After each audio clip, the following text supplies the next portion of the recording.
This is Hidden Killers Week in Review. A look back at the most prolific stories of the week. This is the Hidden Killers podcast with Tony Brueski. Featuring retired FBI Special Agent Jennifer Coffindaffer.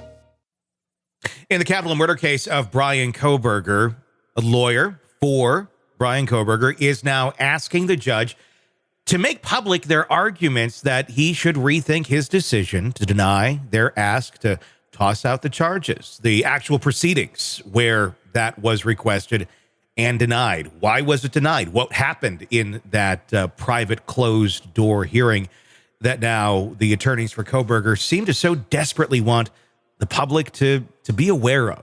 There's been a lot of things in this case that aren't exactly what they appear to be. Look behind door number 3. What do we have here?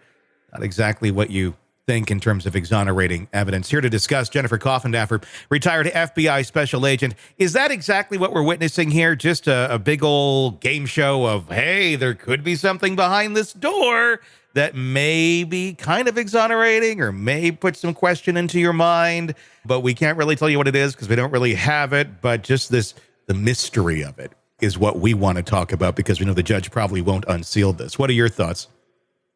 Yeah, I think that's partially it. This is a win for the defense, just putting this on the table, because it's either A, as you said it, so now everybody thinks, ooh, they have something really interesting behind door number 3. But we all know the judge is likely not going to release that. Because why? Because you can't have your cake and eat it too. No one put up a bigger battle that I've really ever seen in 28 years as this defense has done, saying, seal it, close it up. We don't want this, fought in the media. We're going to spend tens of thousands of dollars to hire media experts to say how advantageous it is for the prosecution and how horrible it would be for Brian Kohberger if this case is tried in the media. And now what are they doing? Oh, this piece they want in the media.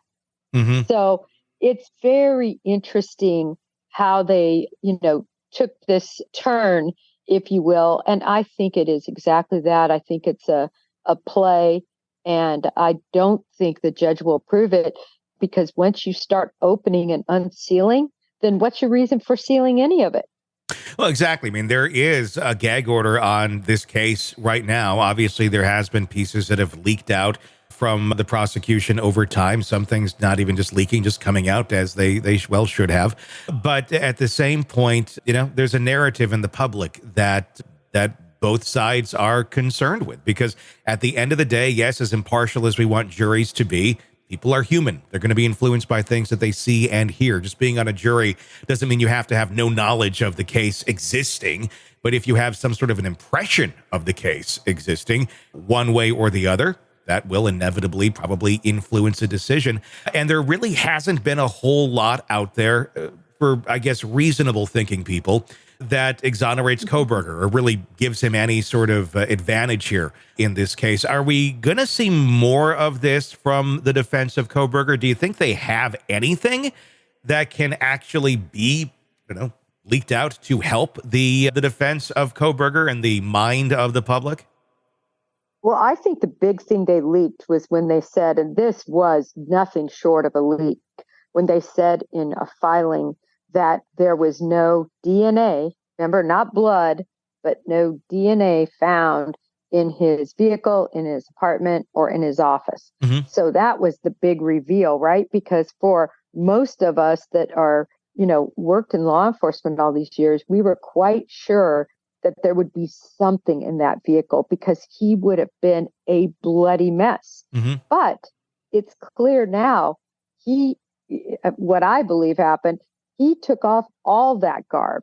He took off the bloody mess garb, put it likely in a plastic bag that he had brought with him, and got it all wrapped up, threw it in the trunk. I think his car was lined. I think his trunk was lined. And he had weeks. Let's see, the 13th, he had 6 weeks to appropriately clean and get rid of any evidence, right? Mm-hmm. So, but that was a big reveal that I think helped his case. But what was missing to me, Tony, was really the much bigger reveal. They weren't bragging about how his DNA wasn't at 1122 King Road. And I'm not talking about the sheath. I'm talking about if you're going to say there's no DNA any place connected to him and then leave out the nugget that or anywhere at 1122 King Road, notice how that was missing. So I think that they really hamstrung themselves by actually saying that, because it begged the question, but what about 1122? Why aren't you bragging about that? So I just don't know that they have anything that they can really hang their hat on at all at this point. Would there be a reason to hang on to any sort of information if you are the defense of Kohberger at this point, that really is truly exonerating? Wouldn't you want to get that out there in advance rather than try to drop a bombshell in the trial? I mean, especially if it is very exonerating. I mean, I guess you do tip your hand a bit to the prosecution arguing against whatever you're putting out there. But if there's something out there, I mean, alibi being one of them, which all digital evidence points to, well, your alibi shows you pretty close to that house, if not at that house, you would want to get that out there. Do you think that we're going to see any sort of bombshell revelation or evidence come out when this eventually does make it to trial that does help Kohberger? Well, we know that his alibi is he was driving around, right? So I see that from a prosecution standpoint as a huge honeypot. I love that they said that. That's the one thing, whenever you're conducting an interview, you want to get the person that you're interviewing. I mean, you're looking for a mistake. And one of the biggest mistakes they can make is, well, I didn't murder him. I know I don't even know him, but you're going to find that I was there because, I got diverted to that house thinking it was a buddy's house. And so I went there. In other words, and then you're just sitting across the table going, hallelujah, he just put himself there. Yeah. Even if it was, false reasons why he was there.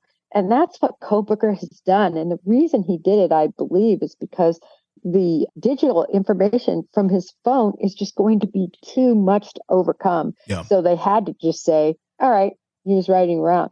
But back to your question, because there's a gag order, we don't really know if they have any nugget of, information that they've turned over to the prosecution that somehow, is good or favorable to them.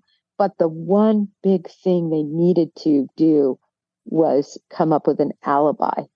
And they did a poor job at that, I believe. Want to listen ad-free? Want advanced access to all of our interviews before anyone else? Become a True Crime Today Premium Plus subscriber on Apple Podcasts. You get every episode commercial-free. So you can binge on true crime until you can binge no more. Search True Crime Today Premium Plus on Apple Podcasts now, or go to our podcast page and sign up now. More of the Hidden Killers podcast next.